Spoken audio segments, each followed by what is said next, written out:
Сәлем баршаңызға, сіздермен бірге дәміткен өте тәтті торт рецептісімен бөлісемін. Ең бастысы қолжетімді, қарапайым үйдегі бар ингредиенттерден дайындайтын боламыз. YouTube каналыма тіркеліп қоюға ұмытпаңыздар. Алдыңғы видеода торттың бисквитін дайындаған болатынбыз. Осы видеода кремін дайындайтын боламыз. Ең алдымен сотейникке немесе кастрөлге жұмыртқаны, сүтті қосып, сүт бізде 2,5 немесе 3,2% болуы керек. Осының бәрін жақсылап араластырып аламыз. Араластырып болған соң газға қойып 10 минуттай пісіріп, араластырып тұрамыз. 10 минут өткен соң суытуға бір шетке алып қоямыз.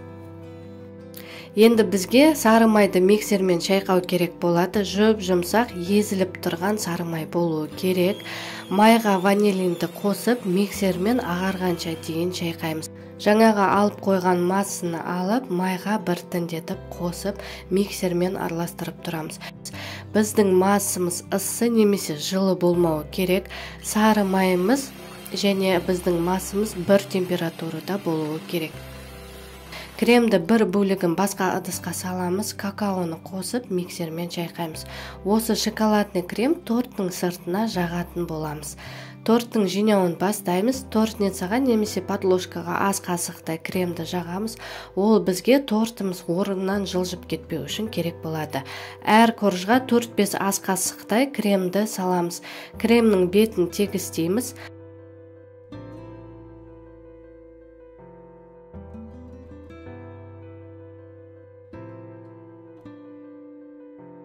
Тортымыз тіке тұру үшін кальцоны кигізіп дұрыстап аламыз. Торттың сыртына, жанына шоколадный креммен қаптап аламыз.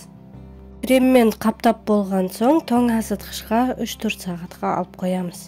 Әсемдеуге қалаған жетектеріңізді қолдансаңыз болады. Осымен біздің тәтті тортымыз дайын. Міндетті түрде осы рецепт бойынша пісіріп көріңіздер. Және де видео рецепт ұнаған болса, достарыңызбен бөлісіп кетіңіздер. Менің YouTube каналыма тіркеліп қойыңыздар. Сіздермен бірге болғанда дәміткен.